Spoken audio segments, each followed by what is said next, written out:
Hello मेरे प्यारे IITians, quantity के क्वेश्चन के सेकंड वीडियो के साथ मैं मौजूद हूँ। बेटा मैं इस समय बेसिक्स बता रहा हूँ, उसके बाद हम लोग क्वेश्चंस की दुनिया में घुसेंगे। जिस तरह से लॉग के हमने बहुत सारे क्वेश्चंस लगाए, इसके भी एकदम हाई लेवल के तक के क्वेश्चन लगाएंगे। पहले बेसिक्स जानना ज़रूरी है, बहुत ध्यान से देखिएगा बच्चों। जैसे पोलिनोमियल हम लोग कल डिस्कस कर रहे थे, तो पोलिनोमियल जो होता है वो जनरली दो बेसिस पे डिवाइड होता है।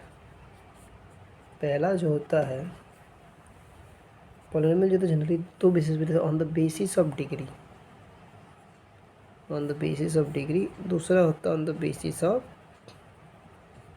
टर्म्स। डिग्री के बेसिस पे और टर्म्स के बेसिस पे वो डिवाइड होता है। ठीक, अब ध्यान से सुनिएगा। जैसे मैंने लिखा एफ एक्स इक्वल टू ए, इसको हम लोग कांस्टेंट फंक्शन कहते हैं। कांस्टेंट फंक्शन मतलब एक्स का कोई भी वैल्यू होती है, इस पर कोई फर्क नहीं पड़ेगा। कांस्टेंट जो हर जगह से एक्स का कुछ भी 1 2 3 4 5 6, क्या ए चेंज होगा? क्या नहीं होगा। तो अब इसका मान लीजिए अगर किसी ने डिग्री पूछा जाए तो एक्स है ही नहीं, तो इसकी डिग्री क्या है? 0 है। अब मान लीजिए मैंने लिखा F x equal to A X plus B. अब x की कितनी पावर है? 1 है। 1 अगर है तो लीनियर है, 1 अगर है तो ये लीनियर है, ये लीनियर फंक्शन है। अब अगर मान लीजिए मैंने लिखा a x square plus b x plus c, तो ये क्या होगा? ये हमारा क्वाड्रेटिक हो गया। यानी जब x की पावर में 2 होता है तो वो क्वाड्रेटिक हो जाता है। अब यहाँ पे आपको याद रखना है कि a जो लीडिंग कोफिशिएंट है एक्स स्क्वायर के साथ, वो 0 नहीं होना चाहिए। अब अगर आप इसको 0 रख दिए तो क्या हो जाएगा? ये बी एक्स प्लस सी जो कि लीनियर बन जाएगा, लीनियर बन जाएगा। तो क्वाड्रेटिक की मीनिंग ही ख़त्म हो जाएगी, तो क्वाड्रेटिक की मीनिंग ही ख़त्म हो जाएगी।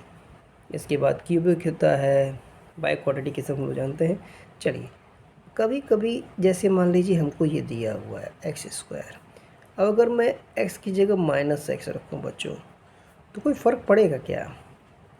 देखिए फिर भी एक्स स्क्वायर आ जाता है। यानी फंक्शन में माइनस रखने पर अगर माइनस गायब हो जा रहा है तो ये इवन फंक्शन होता है। कैसा फंक्शन होता है बच्चों? इवन फंक्शन होता है।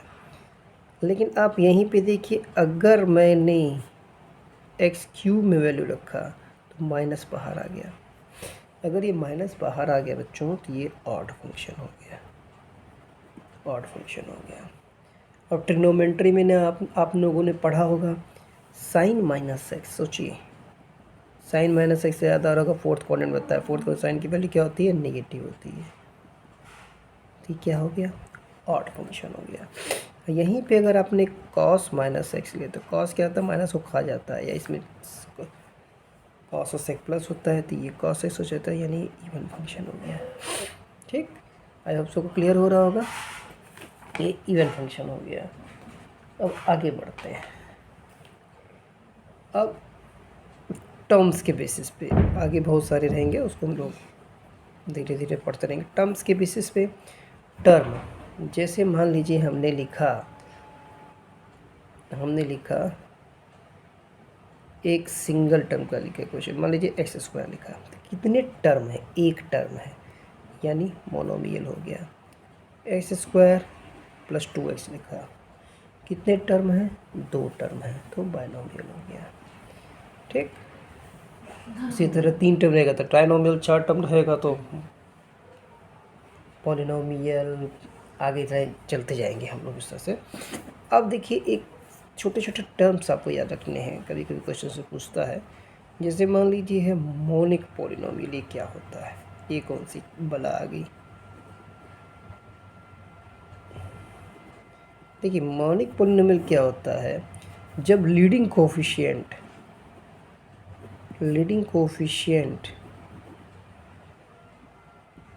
1 होता है तो मोनिक पॉलिनोमियल होता है। कहने ये क्या, मैंने क्या बोल दिया? कौन सी भाषा यूज कर ली?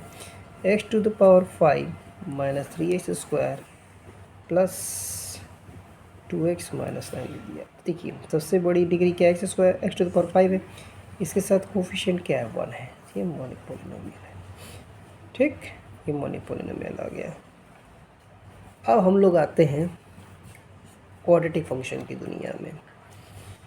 उससे पहले एक चीज़ मैं बताना चाहता हूँ, उससे पहले आपको ध्यान देखना, जैसे कभी कभी पूछता है कि पॉलिनोमियल है कि नहीं है। देखिए X to the power 15 plus X to the power 3 plus 1, ये पॉलिनोमियल है कि नहीं? हाँ है। जब पावर में प्लस में रहे तो वो पॉलिनोमियल है। अब दूसरा पूछा उसने X to the power 4 X to the power 1/3, ये पॉलिनोमियल नहीं है क्योंकि पावर में एक्सपोनेंट फ्रैक्शन में आ गया, तो ये पॉलिनोमियल नहीं है। तीसरा पूछा उसने एक्स स्क्वायर माइनस आई एक्स प्लस एक्स। अब आई क्या होता है, आई जो होता है वो आयोटा होता है, ये पॉलिनोमियल नहीं है क्योंकि रियल वैल्यू चाहिए होता है और आयोटा रियल वैल्यू नहीं मानी जाती है। तो पॉलिनोमियल कब है ये भी आपको क्लियर हो गया। अब आते हैं छोटी छोटी चीज़ें हैं बच्चों, और छोटी छोटी चीज़ें बहुत काम आती हैं आगे चल के, इसीलिए मैं पूरा कॉन्सेप्ट के साथ आपको बता रहा हूँ। अगला है, बहुत ध्यान से देखना है बच्चों, क्वाड्रेटिक फंक्शन और क्वाड्रेटिक इक्वेशन। क्वाड्रेटिक फंक्शन और क्वाड्रेटिक इक्वेशन। अब क्वाड्रेटिक फंक्शन और क्वाड्रेटिक इक्वेशन में डिफरेंस क्या है, बहुत ध्यान से देखना है बच्चों। जैसे मान लीजिए मैंने लिखा